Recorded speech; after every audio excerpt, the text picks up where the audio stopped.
Assalamualaikum warahmatullahi wabarakatuh. Bagaimana kabar kalian hari ini anak-anak? Semoga kasih sayang Allah selalu bersama kita semua. Dan saya ucapkan selamat buat kalian yang sudah naik ke kelas 3. Semoga di kelas 3 ini kalian tambah semangat belajarnya.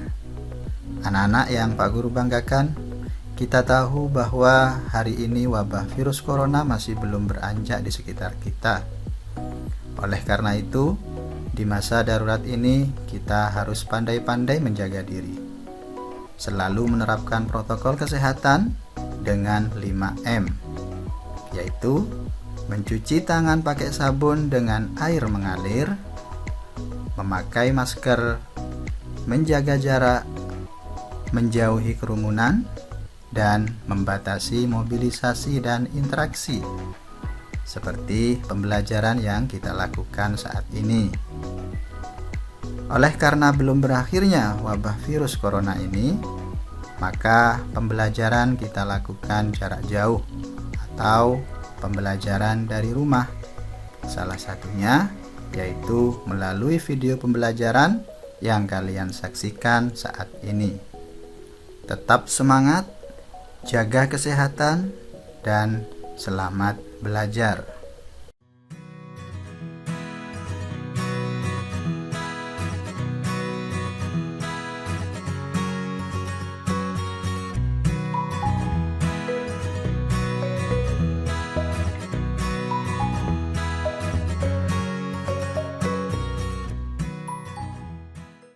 Anak-anak yang Pak Guru banggakan, hari ini adalah hari pertama kita belajar materi pendidikan agama Islam dan budi pekerti untuk kelas 3 dengan tema Nabi Muhammad SAW panutanku.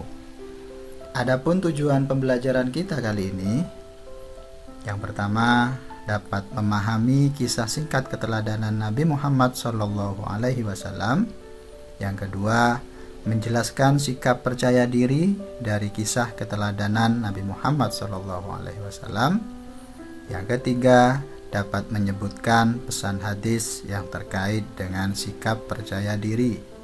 Dan yang keempat, dapat menunjukkan contoh perilaku percaya diri. Sebelum pembelajaran ini kita mulai, mari kita awali dengan membaca doa bersama-sama. Bismillahirrahmanirrahim. Rabbi zidni ilma warzuqni fahma. Ya Allah, tambahkan ilmu kepadaku dan beri aku pemahaman. Terima kasih anak-anak. Selanjutnya perhatikan penjelasan berikut.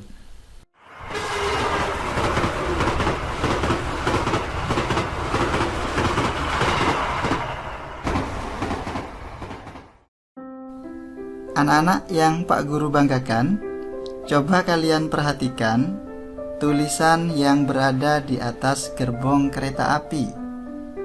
Tertulis macam-macam perilaku. Di gerbong pertama ada jujur, gerbong kedua dusta, gerbong yang ketiga berani, dan gerbong yang keempat percaya diri. Perilaku tersebut mengingatkan kita kepada kisah keteladanan Nabi Muhammad SAW. Apakah kalian sudah pernah mendengar kisah keteladanan Nabi Muhammad SAW? Saya yakin di kelas 1 atau di kelas 2 kalian sudah pernah belajar tentang kisah keteladanan Nabi Muhammad SAW. Di antara 4 perilaku tersebut, manakah yang termasuk dari perilaku Nabi Muhammad SAW? Ada yang bisa membantu menjawab? Jujur, apakah termasuk perilaku Nabi Muhammad? Ya. Bahkan dengan kejujuran beliau, Nabi Muhammad mendapat gelar Al-Amin, artinya orang yang dapat dipercaya. Yang kedua, dusta atau berbohong. Apakah itu perilaku dari Nabi Muhammad? Tentu tidak. Dusta atau berbohong bukanlah perilaku dari Nabi Muhammad SAW. Yang ketiga, berani. Apakah Nabi Muhammad bersikap berani? Tentu anak-anak. Beliau termasuk orang yang berani dalam menyampaikan kebenaran, bahkan kepada pemuka-pemuka orang kafir Quraisy pada waktu itu. Dan yang keempat, percaya diri. Apakah beliau termasuk orang yang percaya diri? Ya, Nabi Muhammad termasuk orang yang percaya diri dalam berdakwah menyampaikan ajaran-ajaran Islam. Untuk memahami sikap percaya diri Nabi Muhammad SAW, marilah kita perhatikan kisah singkat keteladanan Nabi Muhammad SAW berikut.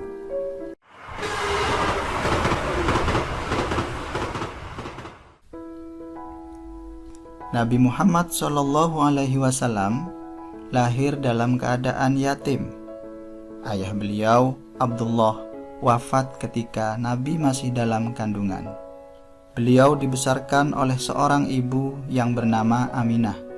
Dan setelah ibunya wafat, secara bergantian beliau dibesarkan oleh kakek dan pamannya.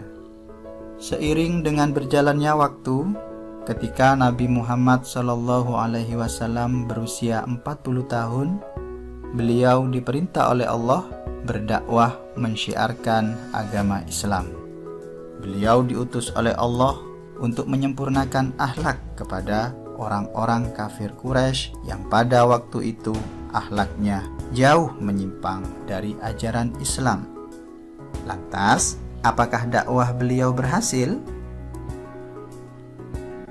Walaupun disakiti bahkan diancam dengan pembunuhan, dengan iman yang kuat dan sikap percaya diri, dakwah yang beliau lakukan berhasil dan sukses. Sampai Islam berkembang dan terus berkembang ke penjuru dunia seperti saat ini. Itulah kisah singkat keteladanan dakwah Nabi Muhammad SAW. Lantas, apakah kunci dari keberhasilan beliau berdakwah? Adakah di antara kalian yang bisa menjawab? Kunci keberhasilan dakwah beliau di antaranya adalah iman yang kuat kepada Allah Subhanahu wa Ta'ala dan sikap percaya diri, yaitu sikap yakin terhadap kemampuan yang beliau miliki, dan beliau selalu menanamkan kepada umatnya untuk bersikap percaya diri. Beliau selalu berpesan kepada umatnya sebagaimana dalam hadis, "Man kana yaumuhu khairan min amsihi fahuwa rabihun, wa man kana yaumuhu misla amsihi fahuwa maghbunun, wa man kana yaumuhu syarron min amsihi fahuwa mal'unun." Yang artinya, barang siapa hari ini lebih baik dari hari kemarin, maka beruntung. Dan barang siapa hari ini sama dengan hari kemarin, maka tertipu. Dan barang siapa hari ini lebih buruk dari hari kemarin, maka celaka. Itulah salah satu hadis yang ditanamkan oleh Rasulullah kepada umatnya terkait dengan percaya diri. Selanjutnya, seperti apa contoh sikap percaya diri? Adakah di antara kalian yang bisa mencontohkan? Contoh sikap percaya diri di antaranya semangat dalam mengikuti kegiatan lomba. Contoh yang kedua, semangat menjadi petugas upacara. Dan contoh yang ketiga, semangat membantu orang tua.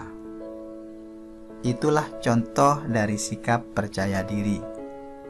Dan perlu diingat, untuk menumbuhkan percaya diri, baik itu dalam kegiatan lomba atau menjadi petugas upacara, harus terlebih dahulu disertai belajar dan berlatih. Itulah contoh sikap percaya diri. Demikian anak-anak tentang kisah keteladanan Nabi Muhammad SAW dan penjelasan sikap percaya diri. Selanjutnya, marilah kita bernyanyi bersama-sama dengan judul lagu Percaya Diri dengan nada lagu Dua Mata Saya.